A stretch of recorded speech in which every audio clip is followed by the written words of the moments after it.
Hello, everyone. Before the show starts, I just wanted to let you know that these are old episodes from our radio show when we could actually play the music. Because we don't want to have our shows removed because of copyright laws, we have cut out the songs. Also, because these are old episodes, the polls are expired and the winners have already been decided. Stay tuned for our newest episodes and follow us at Face Off Chicago on social media to vote for the next show.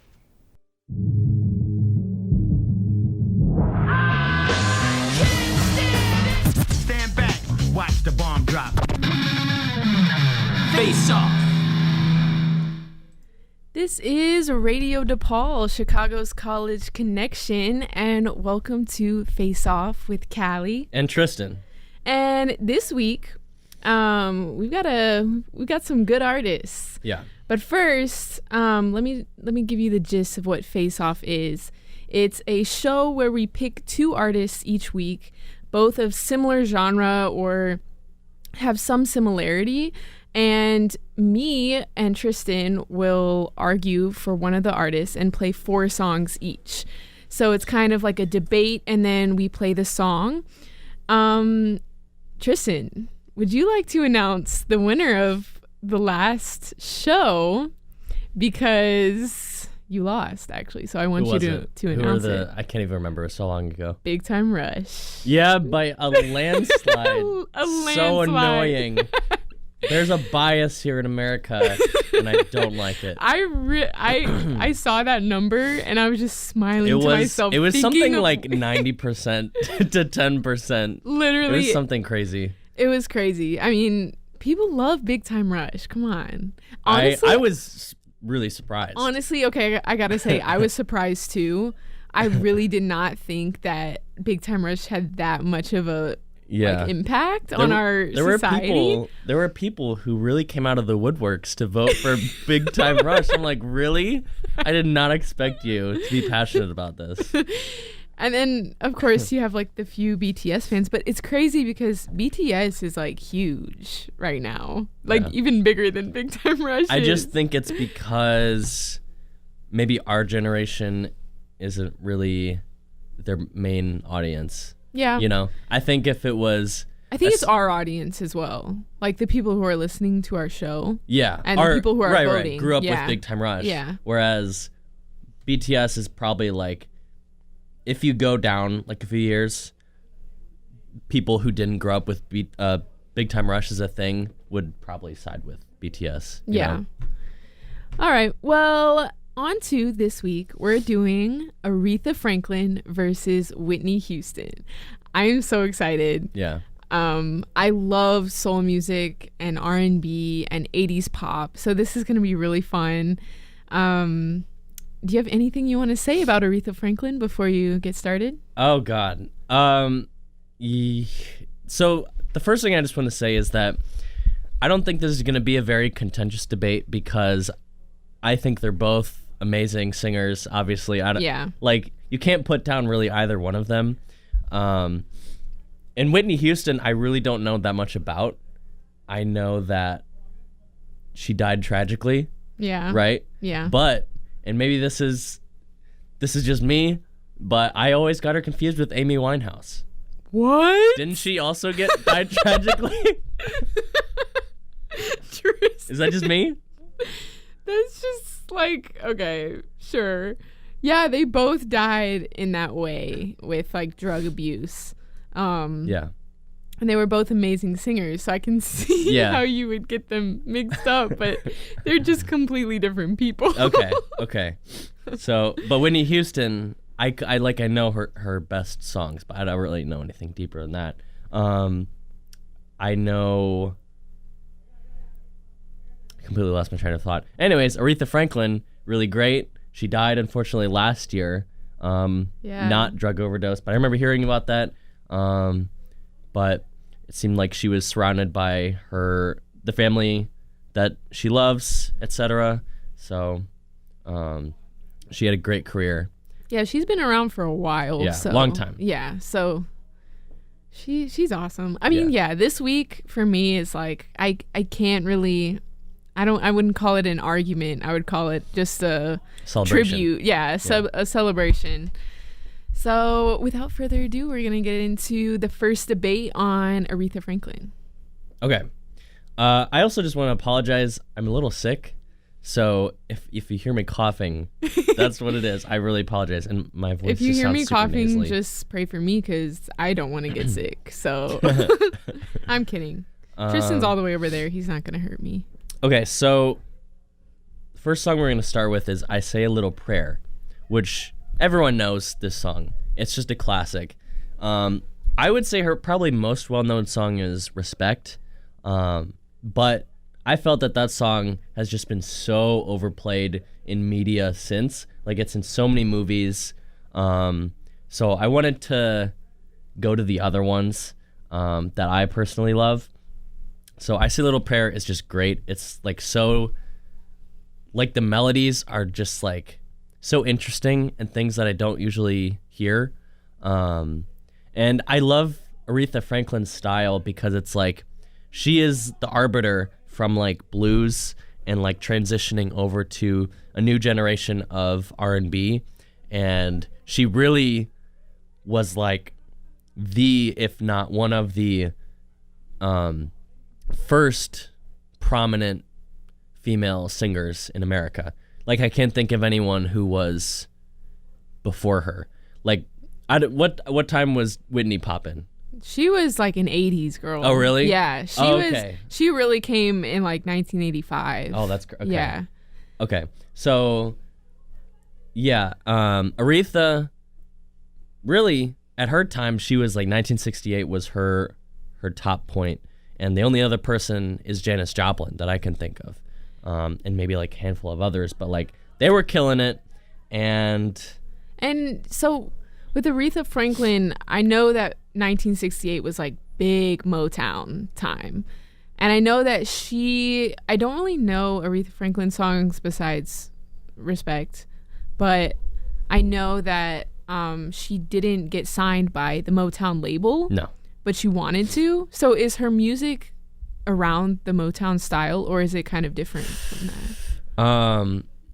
I don't know if we talked about this during the BTS episode, or you kind of talked about Motown and like how they kind of developed their own like sound and like they kind of bred this whole culture or whatever. Mm-hmm. I don't know about that, but she was signed to Atlantic Records. I don't know who else is in Atlantic Records, but she did have problems with Atlantic Records, and she had to leave in 1969, and she joined with Arista, which I've never heard of. But yeah. Anyways, I Say a Little Prayer. Great song. You'll recognize it. All right. That was I Say a Little Prayer by Aretha Franklin. I have to say, I really like that song for never hearing it. Yeah. I really like the echoes, like forever and ever. Yeah, I can't sing whatever. I think she's her style is like so well known for like just like these amazing riffs, and she just goes all over the place, but it still sounds like it still fits with the beat, but she can go off of it, whenever she wants, and it's just very soulful. She was called the Queen of Soul. After going into the 1970s. She's the Queen of Soul. I remember that.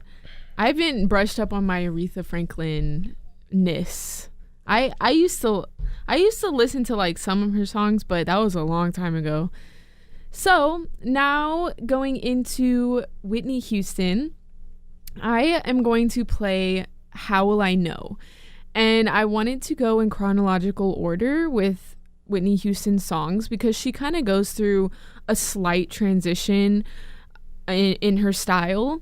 And How Will I Know came from her very first self-titled album in 1985. This was considered the best-selling debut album ever by a female artist at the time, which is crazy but also understandable with Whitney Houston's talent. So yeah, multiple songs from this album topped the charts, and in 1985, obviously we got 80s pop going on. So she really has the 80s pop style down to a T. It's very synthy. There's a lot of like funk guitars and chimes and everything that you could want in 80s music. One thing I love about her voice is you can just sense the power and the potential from the very beginning, and she controls it in the first of like the song, and then it gets, it builds like all of Whitney Houston's songs. It always just builds into this like crazy powerful song. So she overall, I just want to talk about her influences into starting this album. She came from a gospel background, singing in church, and also she had a very talented family who were known already for gospel and soul. And actually, Aretha Franklin is her godmother, which I didn't know, but that's crazy. I know it's crazy. So her mother, Aretha and her family also grew up singing in church, and very similar. And so Whitney's mother and cousins were also very well known within the gospel community. So this is the song "How Will I Know" from Whitney Houston's very first album. Enjoy. That was "How Will I Know" by Whitney Houston. So, what do you think, Tristen? That was good. I was not prepared for how poppy the instruments were. Like, I totally didn't even realize that she was an 80s pop artist. Like, that just didn't connect for me for some reason. Yeah, she has a lot of like soul and R&B background, and she does. I'll talk about her transition into more of R&B in a bit, but yeah, she is definitely when she started out, she was pop, and that some people criticize her for it coming from a gospel background, but yeah. What about Aretha Franklin? So the next song? Mm-hmm. So the next song is we're gonna skip the ads. Something He Can Feel. I just heard this song today. I was just going through her like top songs, and I heard this one, and I just really liked it. I won't really talk too much about it. Some more things I wanted to say is that she has won 18 Grammy Awards, including the first 8 awards given for Best Female R&B Vocal Performance, which is really impressive. Yeah. Wow, that's crazy. Yeah. Like, imagine they just start giving out this award, and she just gets it 8 years in a row. That's crazy. That's awesome. And she has just tons of accolades, 17 top 10 pop singles, 20 number 1 R&B singles, and she was the first female performer to be inducted into the Rock and Roll Hall of Fame. So that's pretty impressive. That's awesome. Yeah. So anyways, I don't want to take up too much time. This is Something He Can Feel. And that was Something He Can Feel by Aretha Franklin. So, going on to Whitney Houston, the next song I'm going to play is I Want to Dance with Somebody. And this song, if you're listening, you know this song. You just know it. It's one of those songs that you hear at every, dance situation, whether it be a wedding or a party or whatever. So this song comes from exactly. I can't wait to hear Tristen sing this. So this song comes from her second self-titled album, Whitney. Her first album was Whitney Houston, and her second album was Whitney. Wow. So this album also broke a record because it topped the charts. Many of the songs on the album topped the charts. It got rave reviews. One thing I love about Whitney Houston is that she sings completely about love. Like, it's always about love. It's always about vulnerability. If you look at her lyrics, if you're just reading them, you'd probably think, wow, this person is a sensitive soul, and you kind of feel bad for them. but then her voice takes over completely. She doesn't hold back. You don't feel bad for her anymore. She takes the dignity into that lyric, and she really turns that vulnerability into power, which is what I really respect about Whitney Houston. So she, to me, is the queen of soul pop because Aretha Franklin is the queen of soul. I really think she uses her soul and gospel background to really belt it out in these pop songs, and it brings a unique perspective and voice to what a basic 80s song would be. So she really has gone through some criticism about this, about having a poppy feel. A lot of people expected her at the time to do gospel and R&B, but she came out with this and they thought it was fake and it wasn't good enough for her, and she really didn't listen to any of it. She carried herself with the same confidence that she goes into with all of these songs, and when I listen to this song, I really get confident myself in my dancing and everything, and I know that's why people listen to it and love it. So without further ado, this is I Want to Dance with Somebody by Whitney Houston. Wow. What a classic. Wow. That's so nice. That was I Want to Dance with Somebody by Whitney Houston. Yeah.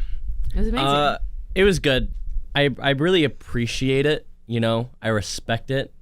However, it's just like, I think I enjoy the instrumentation and the sentimentality of Aretha Franklin's music. Maybe it's just that era. Something that I think was interesting is that a lot of the music at that time in the 60s, there was a ton of R&B artists that would cover each other. So there's so many songs that an artist will make and then another artist will make even more popular. So you'll know a song by someone, but it's not really their song. Like Otis Redding has tons of covers, and then tons of people cover songs by him. So Respect, R-E-S-P-E-C-T, actually was a song by Otis Redding. And then she covered it. And then also, I Say a Little Prayer, I found out is a song by Dionne Hardwick, something like that. Yeah. And then My Girl by The Temptations. I don't know which was first, but the same year as Otis Redding's My Girl, which is interesting. Yeah, I noticed that too with Whitney Houston. I mean, even though her generation was a lot later, but her song I Will Always Love You is a cover of Dolly Parton's original song. Yeah. It's just crazy how that song is more popular. Yeah. Aretha Franklin's songs are more popular, I think, than Otis Redding's. I don't know. It's just, it's so interesting how they kind of played off of each other and piggybacked off of their own, like, other artists' songs. Yeah, I like it. I mean, yeah. Whenever I was younger, I was like, this is stupid. Like, why can't there just be one version? But I do like it. And there's a lot of incidents where the cover is better than the original, Yeah. Oh, yeah. Sorry. Anyways, I just want to say Aretha Franklin, respected and loved by Mr. President Barack Obama. Okay, but Barack Obama loves a lot of artists. All right? Yes. He comes out with a playlist like every month. He does. But he keeps it true to the oldies, to the OGs. Yeah, that's true. He definitely has a love for this time in particular. So Aretha performed at his inauguration in 2009. Really great rendition of some sort of patriotic song. I don't remember what it was. I listened to it earlier today. It's great. Speaking of, Whitney Houston recorded A Star-Spangled Banner, and it hit the charts in the United States. That's freedom. Yeah. That's freedom. So, and also, okay, I do have to say, Obama has really good taste in musicians. Oh, yeah. So having Aretha Franklin on the top of your list is not. I just want to read something that he said about her in 2015. I don't know why he was saying it, but it's beautiful. He's so eloquent. Nobody embodies more fully the connection between the African-American spiritual, the blues, R&B, rock and roll, the way that hardship and sorrow were transformed into something full of beauty and vitality and hope. American history wells up when Aretha sings. That's why when she sits down at a piano and sings A Natural Woman, she can move me to tears. The same way that Ray Charles' version of America the Beautiful will always be, in my view, the most patriotic piece of music ever performed, because it captures the fullness of the American experience, the view from the bottom as well as the top, the good and the bad, and the possibility of synthesis, reconciliation, transcendence. Wow, That's he so wrote beautiful. a whole essay. Bro, he wrote a whole poem. Essay. That was awesome. Yeah. Anyway, so the next song is You Make Me Feel Like a Natural Woman. Why are you trying to sing when you're sick? I don't know. It's terrible. All right. That was You Make Me Feel Like a Natural Woman by Aretha Franklin. I just told Tristen that this song makes me feel very nostalgic. I don't know what it is. It might be in the movies. They play this a lot in family dramas. I don't know what it is, but it makes me feel nostalgic. All right. On to Whitney Houston, the queen of soul pop. Pop soul. I think that sounds better. The queen of pop soul. So, the next song I'm going to play is I Will Always Love You. This song is also very popular. You probably know it. It's from the soundtrack for The Bodyguard, which was her first feature film. She's also an actress and a producer and a model. So she's just a prodigy all around. But so this song is a cover for Dolly Parton's 1974 song. It broke a record by spending 14 weeks on top of the US charts. 14 weeks. That's insane. She also won a Grammy for Album of the Year for this album, for The Bodyguard. And in this song, it's very different from her 80s pop songs. Very different. It's a ballad. It's a slow song, but in a way you can still feel the power of her voice. And to me, I think this showcases her voice in a way that none of her other songs do. I think it does her voice so much justice. And after this, you don't need to prove anything else. Like, this is the song that proves everything to me. Yeah. And you listen to it one time and you know that this artist is just breathtaking. Powerful, yes. One thing I love about her songs is that they're always confident and they're always graceful, and she always sings about being graceful. And this song is especially, the lyrics is kind of dealing with a breakup, but in the most graceful way possible. And I think the lyrics are so respectful, and I know that if I ever went through the same thing, I would want to be like Whitney Houston. She's an icon.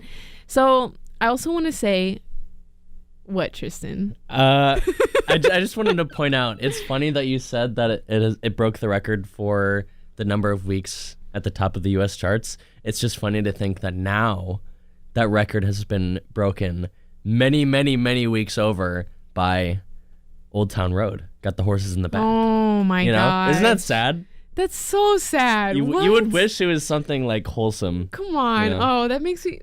Yeah. What is our world coming to? I don't know. Yeah. So she's won over 600 awards in her career, making her one of the most awarded female singers of all time. And I just want to say,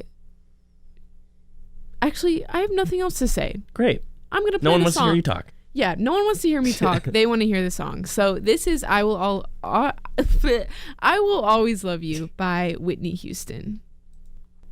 That was I Will Always Love You by Whitney Houston.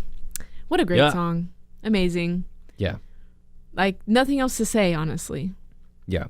It's funny how that song, I associate it with Take On Me because of how obnoxious it is when people try and sing it. But it's like everyone has to try and sing it. With like the high note, the long notes. Yeah.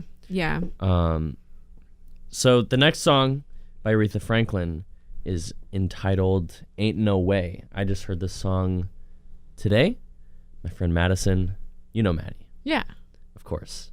Of course. The esteemed Madison Morgan. Yes. You can't forget her. You can't not know who she is. She gave me this song, and it really, really shows off Aretha's vocal abilities. Like the background singing that you'll hear is just like so good. And I also wanted to say, just a quick note about her life, is that she has been a prominent African-American preacher to the end of her life. She was immersed and involved in the struggle for civil rights and women's rights, which is awesome. She's provided many donations to civil rights groups and performed at benefits and protests, etc. Also a strong supporter of Native American rights, which is cool, and tons of things like that. She's just an all-around good person, really cool. And we love a philanthropist. Yeah, we miss her. And singer. Yeah. Whoa. What is this I'm reading? Let's see. Okay. She declined to take part in performing at President Donald Trump's 2017 inauguration as a large-scale act of musical protest. I appreciate that. Honestly, 100 points. I go to her. Even though she declined it, and great for her, who wouldn't decline that? Yeah. Like, who, honestly, what artist did not decline? I'm curious who all declined it. Like, how many people did they have to go through? I know that Lynyrd Skynyrd performed. Really? Yeah. Wow, they went through a long list of people to get to Lynyrd Skynyrd. And no one wants to play at funny. Trump's freaking inauguration. That's funny. Anyways, next song is Ain't No Way. All right, that was Ain't No Way by Aretha Franklin. So that concludes our show. I'm not going to play the fourth song by Whitney Houston just because we're running out of time, but don't forget to vote on Instagram on the polls for who you think should win, Aretha Franklin or Whitney Houston. We've got 4 polls. One is at Radio DePaul, one is at Face Off Show, one is at Callie Raff, and one is at Tristen Wilbers. So thank you for listening and have a great night. Peace. Signing off.